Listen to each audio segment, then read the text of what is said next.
much for London welcome. Okay. I'm going to have to ask you guys to sit behind. I'm going to get him ready.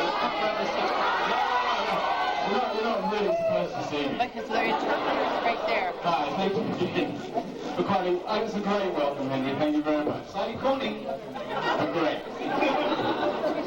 Now, there's somebody here who reads lips. I don't know where you are, if you can read my lips. Somewhere over here? Being pointed in this direction. That way I can aim you. I can't find him. All right, that's fine. Well, if I can't find it, then you can read my lips from the side. But I'll try and aim as much as I can in this direction.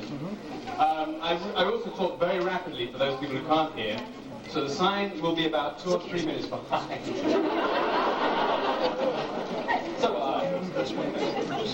I try and say things. I try and keep it very impromptu when I come and say hello to everybody, and everybody gets to say hello to me.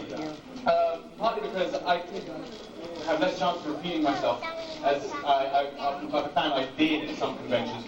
So I end up saying the same. I will say the same stuff. I hear the same anecdotes you've heard before. If any of you have not been to one of my conventions, God help you. And if you haven't, that's fine. The rumors start here. So feel free to ask any questions you like, and I'll try my best to keep up with you. I was up very late last night watching the TV. An awful thing happened in Atlanta, and I was just mesmerized. So I was up till 4 or 5 in the morning, and that's my excuse. So please, feel free to fire away and ask a question. And whoever's the most brave person can dare to ask the first question, and we'll go from there. You are. How's Nana?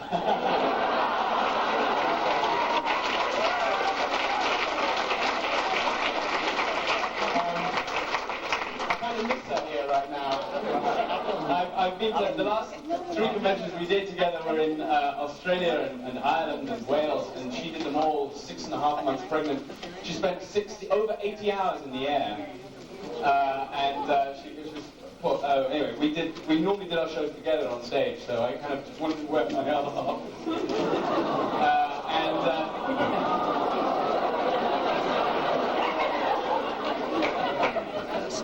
Mind you, if she'd heard that Bond music, she'd be still getting at me about the blonde woman at the top of the show. Who was she? Did you talk to her? No, I didn't talk to her. It looked like you knew her really well. But she's very well, thank you very much. She's cruising into her 8th month. Thank you. She's got a big, little Nana Sid inside her right now. It's a boy, and we haven't really come up with a name. I think the latest name floating around the ether is Nemo. We'll see what happens. Buster and Nemo, maybe. Yes, sir. Are we going to see more of your James Bond-like character again on Deep Space Nine? The James Bond character might come back. Yeah, he's threatened he would when he was in the show. But the trouble is, they're having trouble getting us back into the holosuite. I was talking to the writers actually yesterday because we did our 100th show. We shot our 100th show yesterday.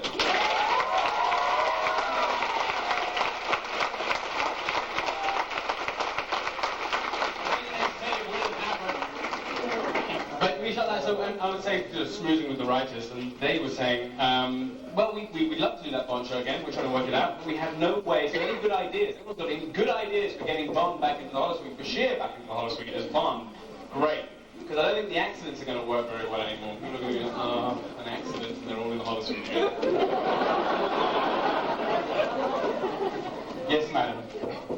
Why did you change your name? Is there any chance of you getting it back with the I changed my stage name.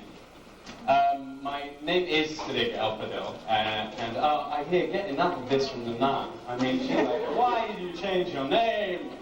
I changed my name for some very practical reasons, and for some rather less practical reasons, for those of you who already know why. First, I claim total irresponsibility in that I got paralyzingly drunk one night. And changed my name with some friends who said, go on, do it. There, I've done it. Oh, no. But the other reason is that it's actually more, when I was born, My mother wanted to call me something European and something Arabic, because my father's called Fadil, actually my grandfather's called Fadil, and El means the son of, da-da-da-da, which is weird. Anyway, I'm the son of my grandfather. Things happen. Deep south in Sudan somewhere. So I was there. Right place to say that. Right place to say that. So, my mother wanted to call me something like, I don't know, Johnny. I don't know what she wanted to call me. But when she came out with a baby, let me set a bit of a picture for you. When I was born, there was a revolution going on, and there was tear gas in the hospital. There were, I think, 40 or 60 women from the family, from my family, who came out and braved the tear gas. And they had a tradition in Sudan where they ululate at the birth of a new son, or daughter, in fact. And so there was this, like, I can't read it, it's like, you know that noise? Will you do it for me, please? That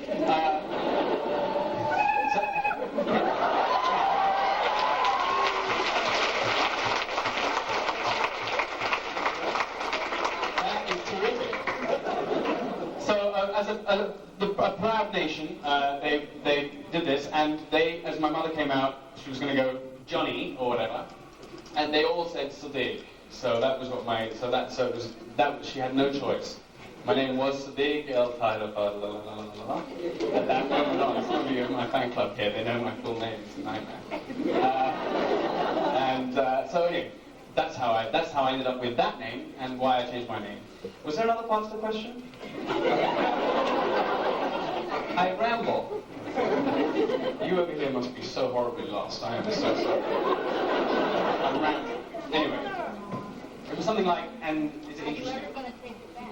Oh, I still have it. No, but I'm never going to take it back, probably as an actor. If I do anything at all, I'll change it to something completely different. I hear Prince is available.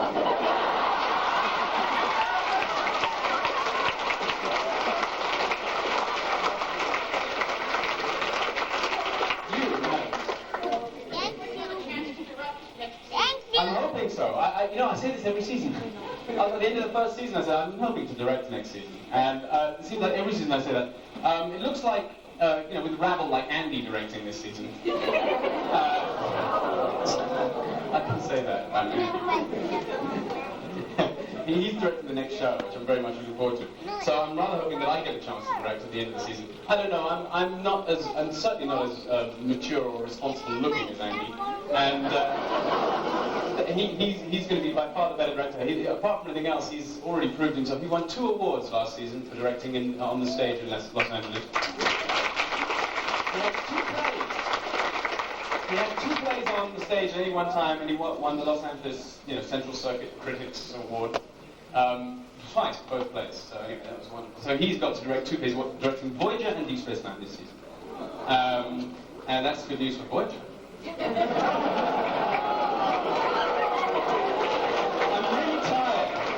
really tired. Yes. Do you think Deep Space Nine is better or worse or the same now that Worf is Do I think Deep Space Nine is better or worse now that Worf is around?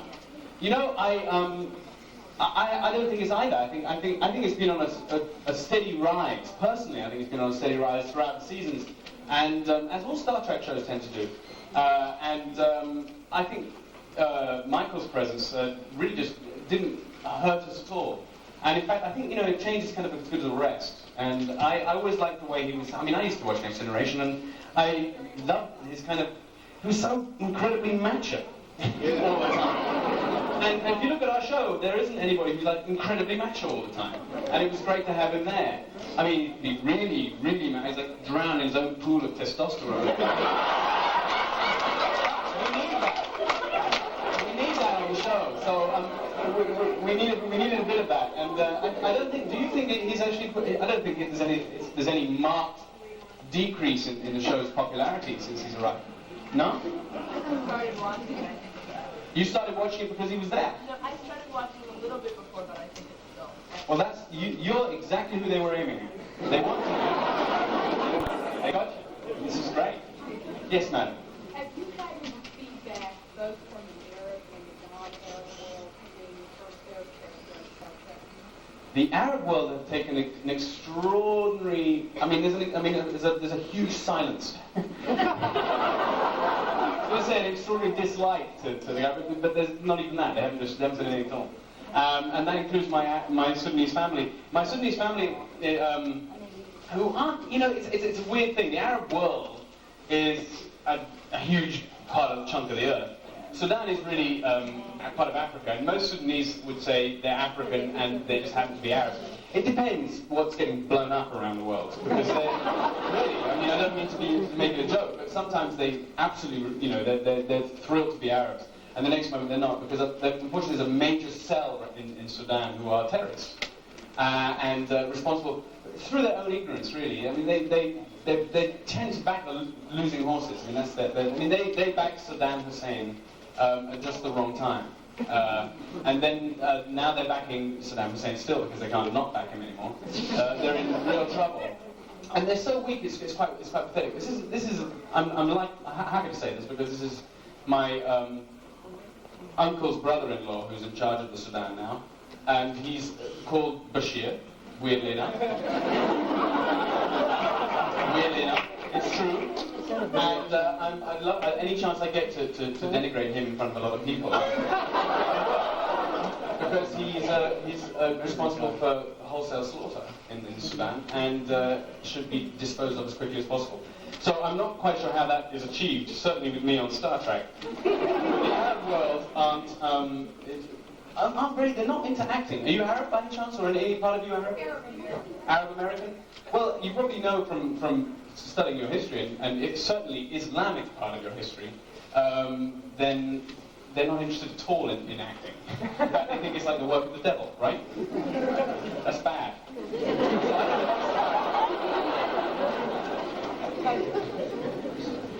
Yes, sir. We've read that and seen that the atmosphere on the old show was very tense, and that the atmosphere on Next Generation was fun. How's the atmosphere on set of DS9? The atmosphere on set of DS9 is incredibly slick.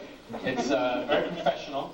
Go A to B to C to da-da-da, shoot, cut, everybody go home. Very rarely do we have like practical jokes. I mean, I've tried a couple of practical jokes and they just go horribly wrong. Nobody notices.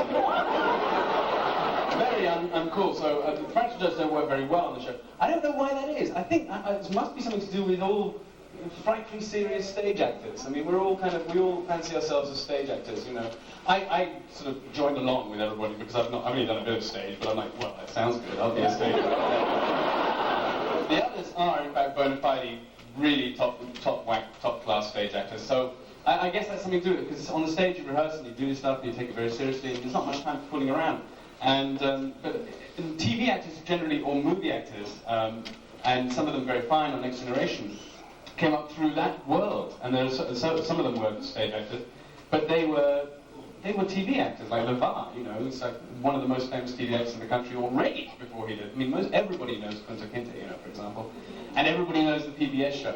And so he was like well-known, really solid TV actor. And there's a much more, I find from the difference in TV, certainly in England, and TV here, is that TV here is kind of more laid back, relaxed, more Hollywood.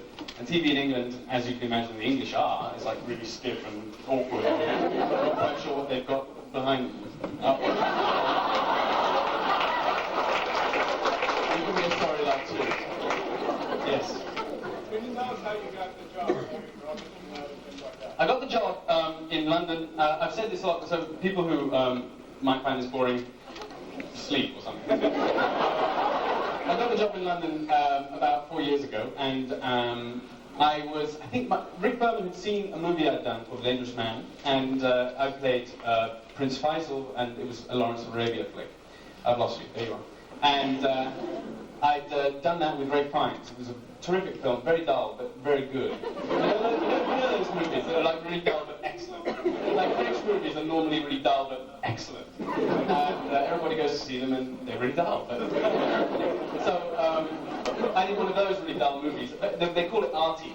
So that's the word for dull. I did one of those, and out of the 14 or 15 people who saw it in America, Rick was one of them. And he said, "Get me that man," and and I had a big beard. I don't know, there's no one I can think of in America who looks like with a big beard, because I'm not from America, but he looks like someone in England I know, which isn't going to help. So I'm and Rick said, I'm dying here. Rick said, get that man, we want to play Cisco. And so, it's true. He said, get him, we want to play Cisco, because I looked about 35, something like that. And, or maybe 40, I don't know really, but I was meant to be 35, so I looked 35. And so I came into Rick's office, holding my mother's hand.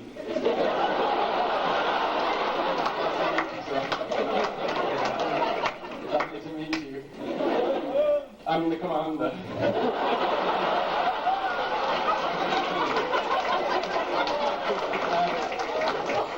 I did my audition scene, which was the scene as I came out of the turbo, whatever the hell it was, turbo, on the promenade when we came here in Shuttle Bay with Dax, and someone told me exactly what I said the other day, and I can't remember what it was, but it was something to do with I was trying to hit on Dax anyway, and I blew it. It was one of the early days, one of the very early days of hitting on Dax and blowing it. And I did it with such a stammer that they gave me the job, and it was great. That's how I got it. On the way to the audition, though, I was on the tube. I've told this story before too, but I'll tell it again. I was on the tube, the subway, and sitting down on the platform, and there was a Brazilian guy sitting down next to me, and I think he was Brazilian. I can't really tell. Brazilian vodka, and somewhere around that region. Anyway, it smelled very much like them. I was sitting there, like this, and I was like. And I decided to read, and he suddenly took, he was very unhappy that I was starting to read, because he thought I was ignoring him. He was a perfect stranger, I'd never seen him in my life. Why shouldn't I bother to ignore him? I was ignoring him, and he turned to me, and he might have seen me on something, because I'd been on a couple of things, and he might have been one of the people that seen me. And he turned to me and said, so what's it all about? And you know that whole routine, and we went through that little dumb show for a little while, and he was incredibly drunk, and before long he started saying, you're all artists, you're all supposed to be in charge of the philosophy of the world, in a thick Brazilian vodka accent, and I was like totally terrified by this point. There was nobody on the platform, it was 2 a.m. in the morning, and it didn't matter that he was big or small, he was just drunk. And that was bad enough. So anyway, I was like totally ignored him, and he carried on. Then he got up and he had this weird fascination with kickboxing.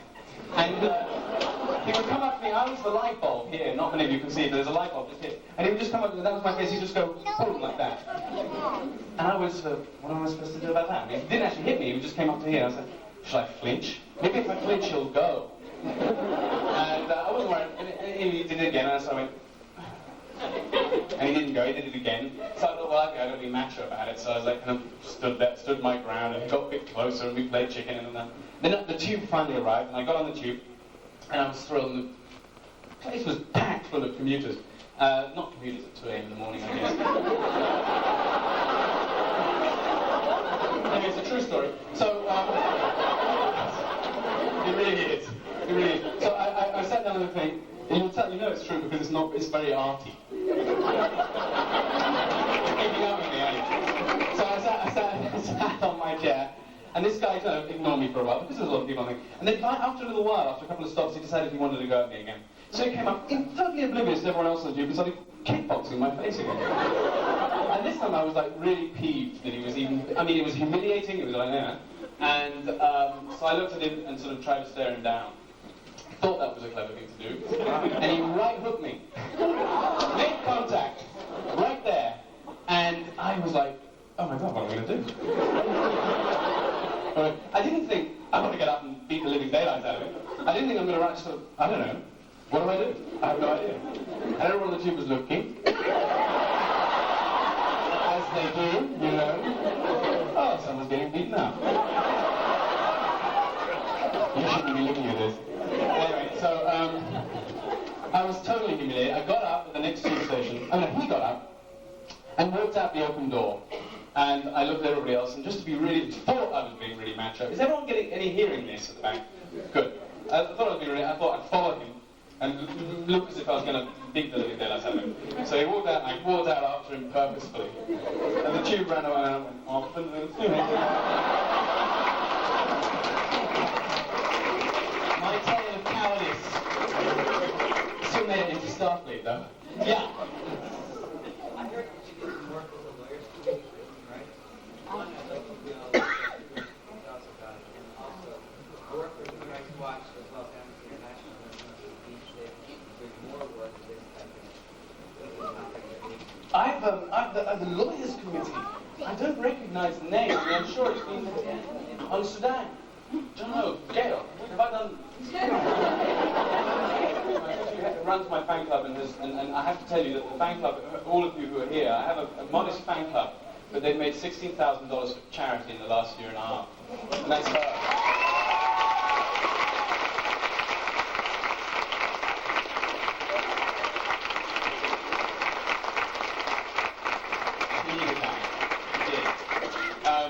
But the human rights, no, I don't know about. Amnesty International, I do know a lot about, because that's what we do work for most of the time. But feel free to get in touch with my agents. They're called Markham and Froggatt in London.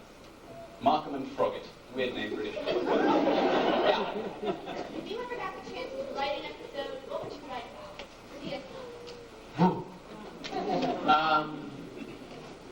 If I ever got a chance to write an episode, what would I write about in DS9? I could wrap a few loose ends up with Dax.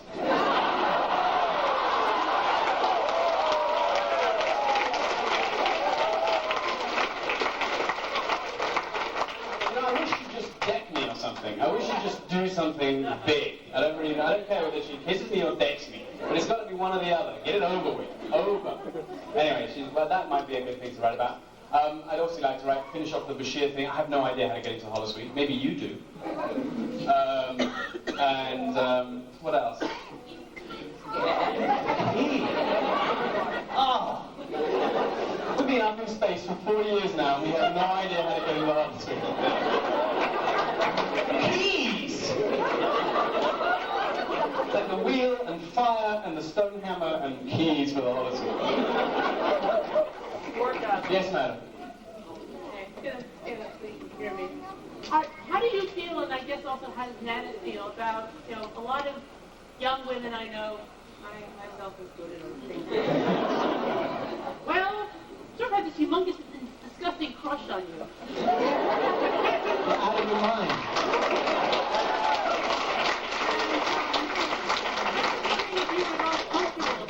Because, I mean, when I first saw you on news, I was like, oh my God.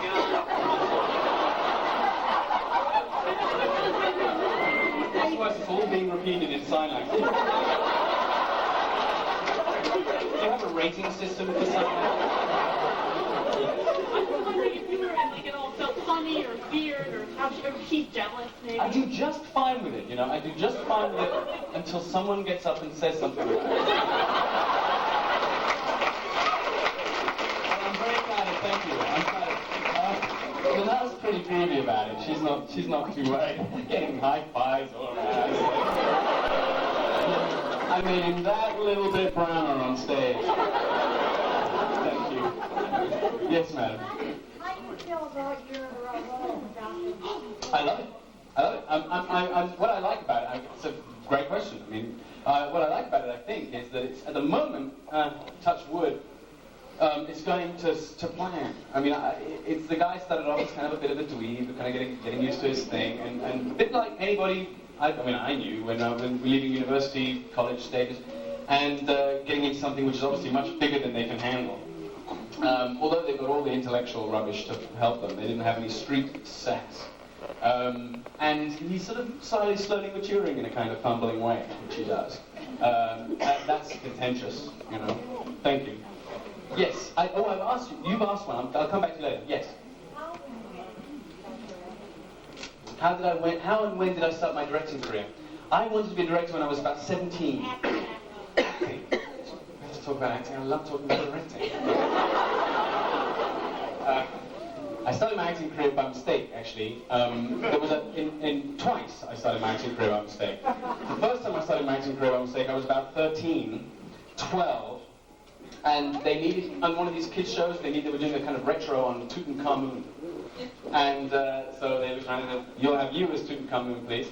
And so I went on as Tutankhamun, and it's like just a little skin and bone boy, with two huge dogs, which are bigger than I am.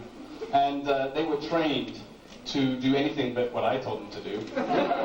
12-year-old boy was like, sit. And they're like, finally they had them tied down by the back legs, under a platform behind them, so they couldn't see, because they would keep bolting, and I would fly. They seemed quite happy by the end, just to make an idiot of me. And that's the first time I started acting, and that was like, I remember I got 20 pounds, and I thought acting is obviously one of the careers to pick. You do sit there with a couple of rabid dogs for 20 minutes, and you get 20 pounds. So I love that. That's about, roughly translated about $30 for anyone who doesn't know the exchange rate. And the second time I started was in England, again, of course, when I was about 22. And I just finished acting school, which I'd gone to in order to learn how to direct, ironically. And I actually spent about a year directing. And they didn't have any Arabs in the country who could act. So they asked me if I could do it. And I just happened to have my photo in an old school, yearbook for the acting school. And they were like, oh, no, we need an Arab. Here's an Arab name, we'll have it. And they didn't mind. They didn't care. They didn't ask me to audition or anything. It's like, yeah, we'll have you. I mean, they've been advertising in the local newspapers for an actor to play this part, and no one had come forward. That's how Arabs feel about acting. Anyway, I did it. Fuck what time. Yes. What do you think the chances are of Bashir getting a chance to either command the client or the What do you station? think?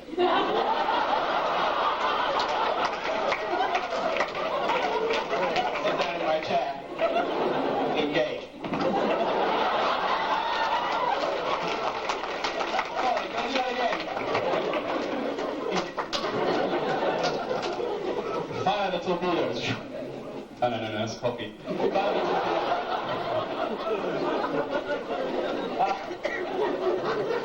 In a few years, maybe. In a few years, you might get it. You need to go like commanding school. That'd be like a fun show in itself. Bashir at command school. It's like the first Star Trek comedy. But yeah, there's mileage in it, I think. There's some mileage in it.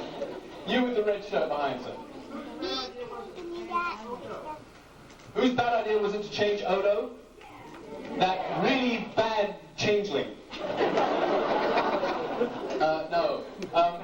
Odo, yeah, he was just too expensive to keep morphing. I have to wait and see. I don't know whose bad idea it was. Probably, let me give a name. Bob Gillen. Bob Gillen was responsible for that. Yes, sir.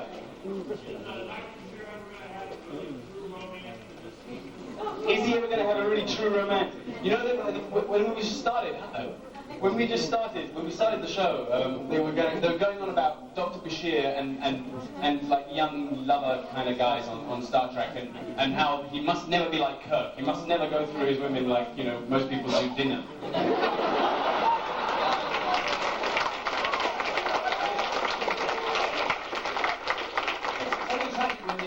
Half of them die for him at the end of the show. It's like, I love you, but I'm going to turn old. He gets off the planet happy as hell. But so they decided not to do that with Bashir, and they decided they'd make him like more 90s, I guess. I don't know what the word would be for that. And they seem to have slid off the scale the other end, because there's been nothing for Bashir. There's a ghost of a Darko girl around. I don't know who that is. But they might get round to it. I think there was going to be before Nana got pregnant. Before Nana went and got pregnant.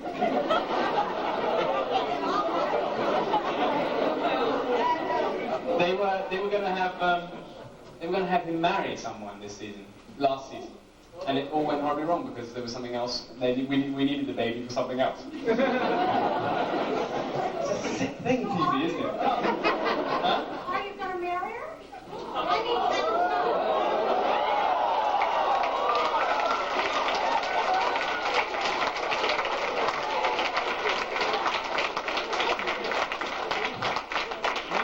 Good question.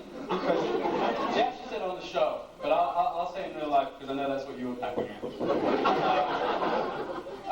we decided that we'd have the baby, when the baby came, and we were all thrilled and everything.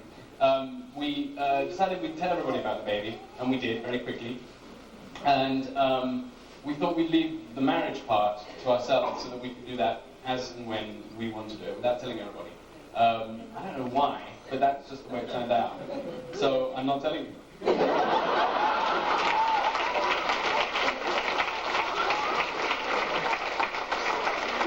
won't make any difference. She has my son. I'm as good as married to her.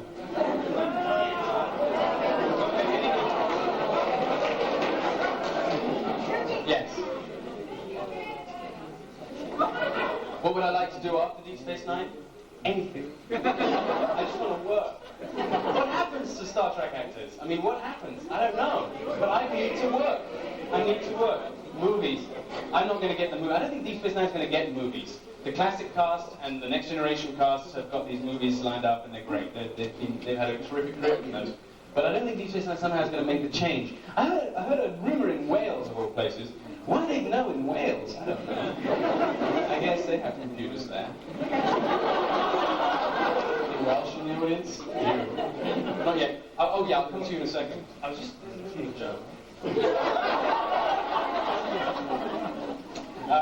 But in Wales they said that they already knew that Voyager was going into movies and Deep Space Nine definitely wasn't. How could they possibly know that? And it's like one person said and everyone, yeah! But I think if Deep Space Nine did a movie, it would have to go more in the direction of, I say this every time, but in more in the direction of Alien or something like that. Because it's more suited to the show, rather than in the direction of, I hear the new movie is unbelievably good, by the way. Really excellent. That is worth it. Not rubbish. I mean, studios always say this movie is great, it's a goer, it's going to make a lot of money, bang for the buck, da da da da. And but this time you can tell they mean it. It's weird. Because they're not nervously saying it. They're just saying this is a great movie. They're not worried about it. So I hope for the best. I think it will be. Now I'll answer your question. Are Bashir and Kira ever going to get together? I don't think so. I don't think so. Weirdly enough, we so suited to each other off screen, but on screen it doesn't quite gel. I mean, it might do. It might do. I don't know. I mean, who knows? Ratings might die. I bet we will. Bashir and Dax. And Kira.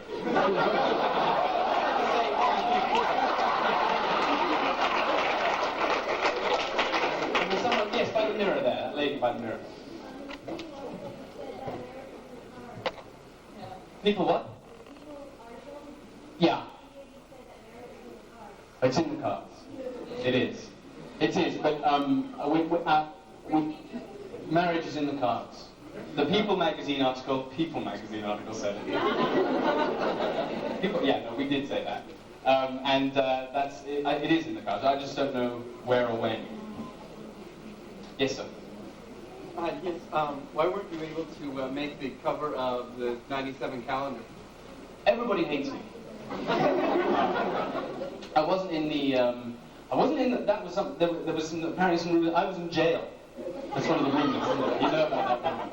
I wasn't actually in jail. Some of you will notice in the latest photographs from Deep Space Nine, last season photographs, I wasn't there. I was kind of conspicuous by my absence. You were taking the picture.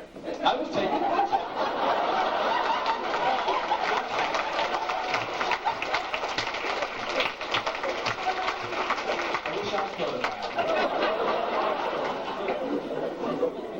Yeah, no, I had a little squabble with the merchandising department at Paramount, and it was only a minor squabble, but we have I don't know if you probably know, you've probably heard of it from everybody in Star Trek who comes on these conventions, and anybody who asks about anything to do with merchandising, they make the sign of the cross and like back off 3 spaces, and twist and spit and throw bits of garlic at it.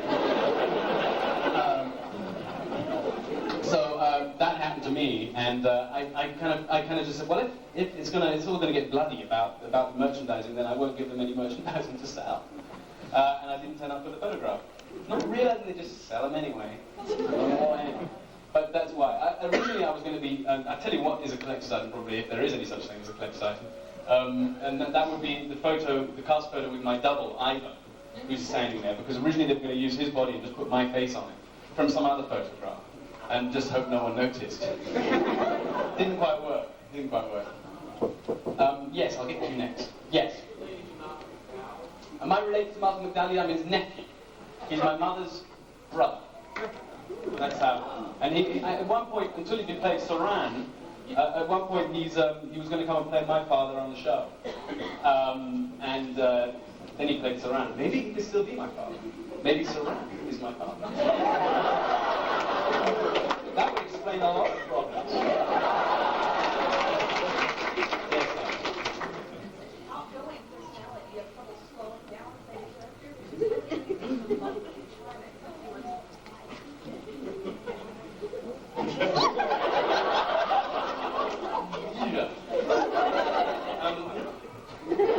Not really. The character has a little life of his own. I mean, there's no way an actor can sit there and stand there on stage and say, "How are we doing on this? We okay? We up to speed?" Yeah? Excellent. Well, there's no way that an actor can say, my character's nothing like me. I lost you there. Because he is. I mean, there's a lot of... But he's kind of catching up now, so there's not much difference between him and me, I don't think, anymore. I mean, I'm much butcher, of course. Yeah, much tougher, much more reliable, responsible. No, it's a sad situation. Yes? What are the chances of Odo and Kira getting together? Ultra slim. Ultra slim. In my mind. I just don't see it. I don't understand. I mean, poor Odo. I mean, great character and everything, but I don't understand getting together with anybody. Except for maybe another shapeshifter. I mean, the wife or the lover would have to have an enormous amount of trust. I mean, where were you last night? I was right there. It's tricky, isn't it? I was over you home.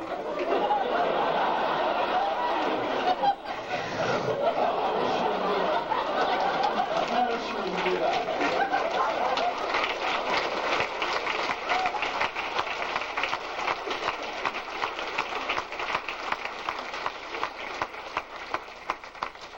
Yes, you were the blue and black. The season finale, the director's credit got left off. Renee said 2 weeks ago that it was left planned out. You know what happened to the director's credit? Why it wasn't there? No, I don't know at all. I didn't even know it was left off. Guess I switch off when the credits come on.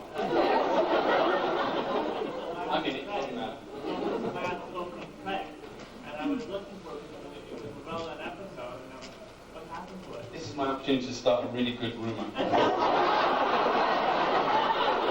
Okay, yeah. Oh, you found out. I noticed that. Well, Les was in the hospital for 2 days, and then he turned into this weird cabbage. This is true. And they couldn't understand. He's back and running, up and running, Les, and I have no idea why they left him off the credits. Maybe he asked for too much money that week. Yes, sir. How did you like doing the quickening? Oh, the quickening. Yeah, I remember that one. I'm just thrilled that I remembered by the title what the show was. The quickening was great. I worked with Renee, who was brilliant, of course, and he was pulling his hair out. He was like, "This is my third show. The other two." Colin and I gave him such a hard time on the Homecoming. Is that the right show? The Homecoming. Hippocratic. Hippocratic Oath, I beg his pardon. We gave him such a hard time on that show that we were like, there's like awful actors who go, so the director comes up to you and he goes, I wonder, Sid, Colin, come here, they're always very friendly. I wonder if you could show me a little more, I don't know, you're lost on this planet and it's like hot and dank and these people hate you and they want to kill you, but you want to save them and you don't. I wonder if you could show a little more paradox, a little more irony. And we were like...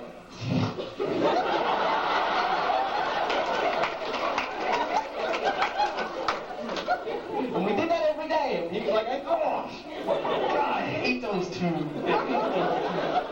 If you'd seen him at the time, if you'd seen him at a convention at that time and said, what was Hippocratic Oath like, and who do you like most on that show? He might have mentioned 140 names and he wouldn't have got to Colin. We gave him the hardest time possible. We were really prima donna actors. I don't know why it just turned out that way, but the other one, Quickening, was much better. I mean, we got on really well, and I still haven't seen it. I haven't got a chance to see that. Was it okay?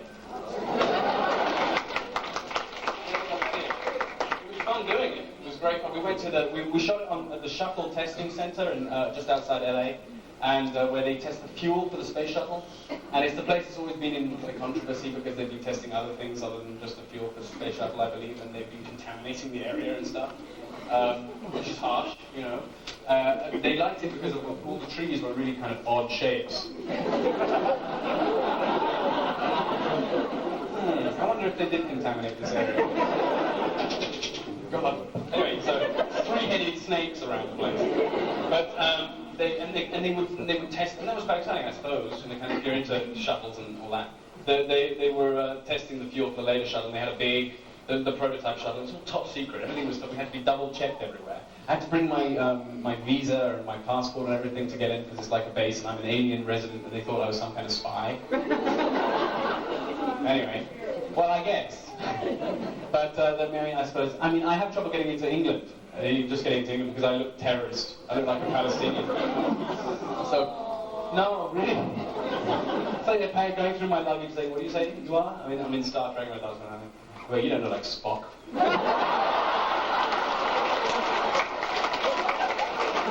guess you're right. All right. So, we did. That's why I ended up on that subject, but it was fun. Yes. When you did the show Past 10, did you enjoy being off the station? The one with the Gabriel, Joe, and Brian? Past tense. Isn't that the old man show? No, that's the Gabriel, where Cisco becomes Gabriel Bell. Oh, yeah! Love that show. Past tense. Past tense. Yeah, that was great fun. We shot that in the studio at what we call New York Street because it's all built to look like San Francisco. Why is that? Oh, anyway, no. We call it New York Street, but it looks like San Francisco. So we shot that there, and it was great fun. It was just such a long time ago, I can't remember it. It was like, past tense. That rings a bell. But, yeah, fun. What more can I say? Yes? Did you enjoy where your character has gone in regards to his relationship with O'Brien and with I'll repeat this, by the way. And Garrett? Do I enjoy where my relationship's gone to with regards to O'Brien and Garrett? Yeah. Yeah, I mean, they're my, without them, I wouldn't have no purpose on the show. My life revolves around O'Brien and Garrett. I'm like a pinball going from one to the other, being booted around this table. Yeah, I love working with Garrett. Is some of the most, I mean, for me, some of the most great fun scenes to do at all. In one way, and working with O'Brien in a totally different way, because Andy's like very. Has anyone been to a convention with Andy? He is frighteningly bright. That's one thing. I mean, really frighteningly bright. And philosophically, totally astute. Not only that, which is okay. I mean, that's kind of impressive. What makes it hard is he keeps throwing these big words at you, and these big concepts at you, and these ridiculous, like Jung and Freud and blah, blah, blah, and who was in there with who, and you have no idea what it is. And he knows about all of that stuff, and he brings it all into his acting, and he takes it extremely seriously, and it's quite refreshing to have to do that. So I love working with him. Colin, on the other hand, is totally the opposite. He's very bright, but he's totally the opposite in the way he works. And he's like, okay, give me a cup of coffee there. That's great. I like that. What are we going to say? Okay, are we ready to say this? Are we ready to do this? Right, Bashir, how are you? Are you okay? Good, fine, bye. Gotta make a movie.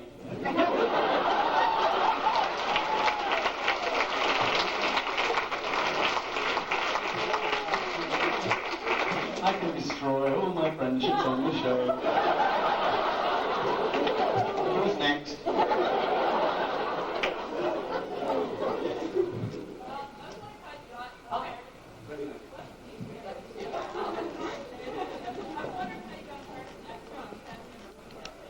How did I get a part in the next? I got a part as an extra on a movie called Sammy and Rosie Get Laid. And it was nothing to do with hens or farms or anything. And I think in some places, I think the title was changed. I think it might have been changed in America, actually. It might have been changed to Sammy and Rosie Did Fun. America is the most wonderful euphemisms. The British always laugh at Americans' euphemisms. They have the wonderful turn of phrase for euphemisms. Can manage to make the most horrific thing sound totally wonderful. I can't think of any right now, of course. It would be great if I could, so why don't I bring it up?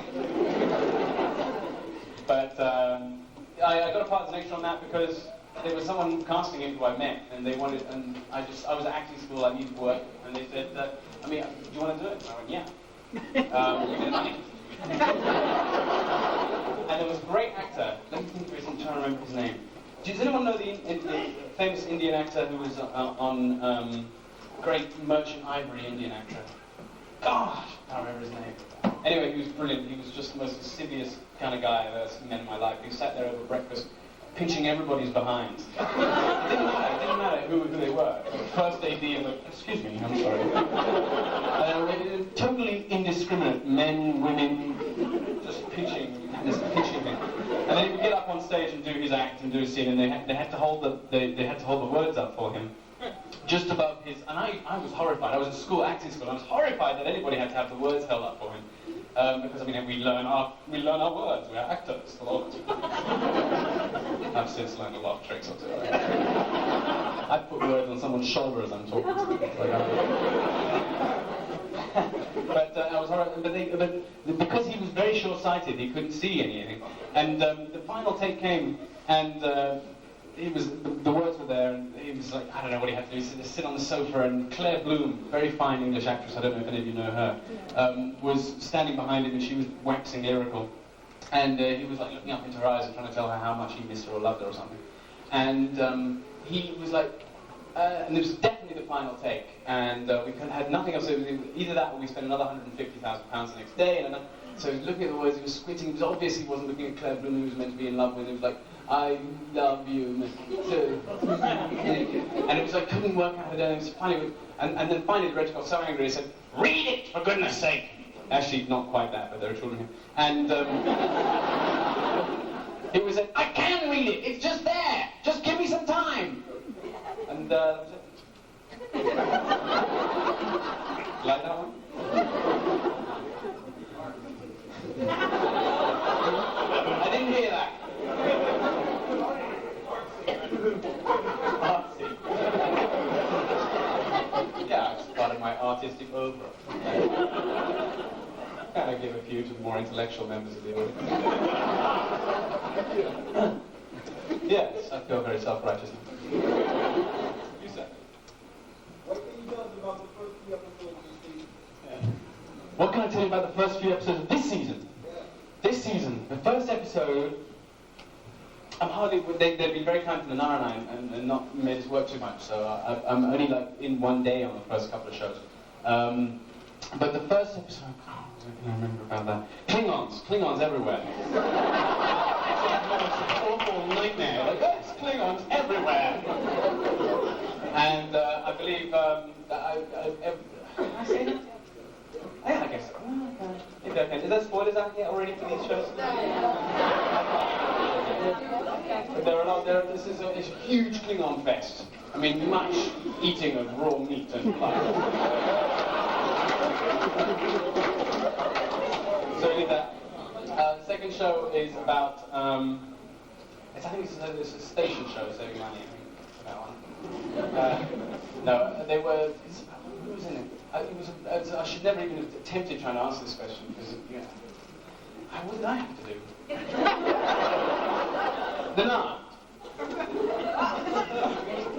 Nana, pregnant.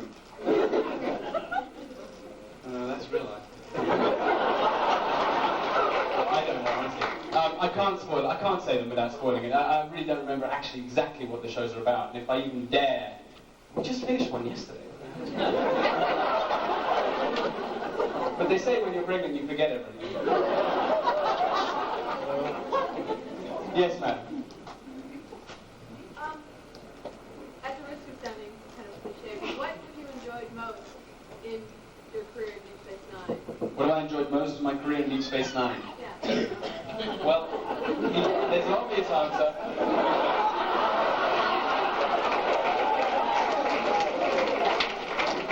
Because I'd never have guessed that I would end up with an Nana visitor. I would just would never have entered my mind until about a year and a half ago, and I would have just gone, that'd be ridiculous. Probably what I said to you about Nana, Bashir and Kira, someone here, I can't remember who I said that to. But, so I would, that's probably the most single wonderful thing that happened to me since I got on Deep Space Nine. The other thing that I really liked, I think, was probably, I mean, I guess it boils down to what show, yeah? Sort of thing? Oh, well, anything. I mean, is there any particular thing you enjoy doing? I love playing the Bond character, weirdly enough. I had such a blast doing that. That was the thing I enjoyed most. It was like getting a new show altogether and doing it in the show. It's like a weird thing. But I thought it was so completely Star Trek. I mean, only Star Trek can actually do those kind of things, those kind of unbelievable leaps to the left and right. And for me, it was one of the most Star Trek type shows. Not for anybody else, but that's... Any raw meat lately? Yes, sir. You started on the 30th anniversary show. I keep answering your questions. How many questions have you asked me? Okay, you're gonna... Yeah, sorry. When is the 30th anniversary show? When you're filming. We are filming the 30th anniversary show. I don't know, what, you tell me. You know the dates, don't you? I don't know the dates. You look on your computer. Get back to me. Email me. Siddig.com.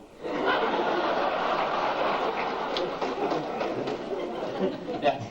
Are you ever going to play a doctor? Ah, now that would be un-Star Trek. Now you know that. Occasionally I do. I mean, we've just been talking about the quickening. That's pretty doctory. Doctors like give birth and stuff. Not. Well, I've got it on my mind right now. I can't tell you how nervous I am for her in 2 months. It's like the most nerve-wracking thing. But I just say things to you. Good morning, give birth. I mean, coffee. Decaf. Yeah. Were you a James Bond fan before you did the episode? Yeah. Love James Bond, and I used to watch. I mean, my favorite was of course Sean Connery. Everyone's favorite, I think. Most people's favorite. Weirdly enough, I mean, I read the books. I read some of the Ian Fleming books, and he's the most unlike James Bond. The actual James Bond. The actual James Bond is more like David Niven. He's like effete. He's the most frightful snob. Especially about he'd have all the right cigarettes and all the right cars and all the right everything. You know, he was one of the most unbelievable snobs in the world, and he was just the man who always got his lady, as it were. And that's a kind of quote from Ian Fleming's book. So none of the James Bonds have ever been quite like that because they've always toned them down. I wouldn't mind a cracker being the really snobby one. But that's where the whole martini shaken off. I mean, that's the most snobby thing you ever heard of in your life. Right? But anyway, that's I love the James Bonds. Is that the question? Great. So keep me on track here. Yeah. He's saying 5. I'm saying you. Oh, okay. You're saying 5 behind me. Yeah. What's it like to be in a position now where the mere act of signing something has incredible sentimental value as well as even monetary value to people? I'm going to tell you, the monetary... Oh. I never needed this thing. The monetary value, to me, I don't understand. And I think at some point, I mean, anybody who absolutely does it just for monetary value, collects these things, which is fine. You can do it, but on your head be it, because I've just got a funny thing, it's got to burst sometime. There are thousands of these photographs out there, and they're all going up in value every day if you talk to anybody. You know, it's like worth $160 now. This is Sir Rock Lofton with his photograph there, and this is Alfred Hill, Siddig Alfred Hill. That's worth $170 because now he's changed his name. And now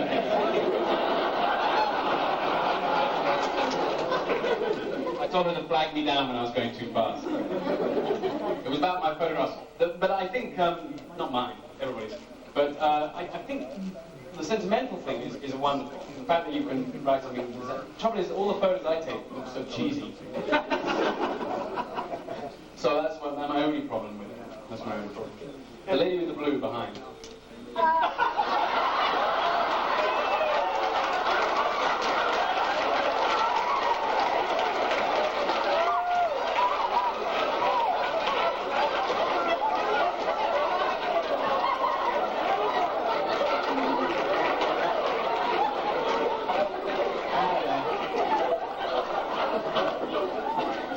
Are you the one who said I was so charming earlier? Show everybody. Go on, not just me. Not just me. Yes, madam. I have a question for you. What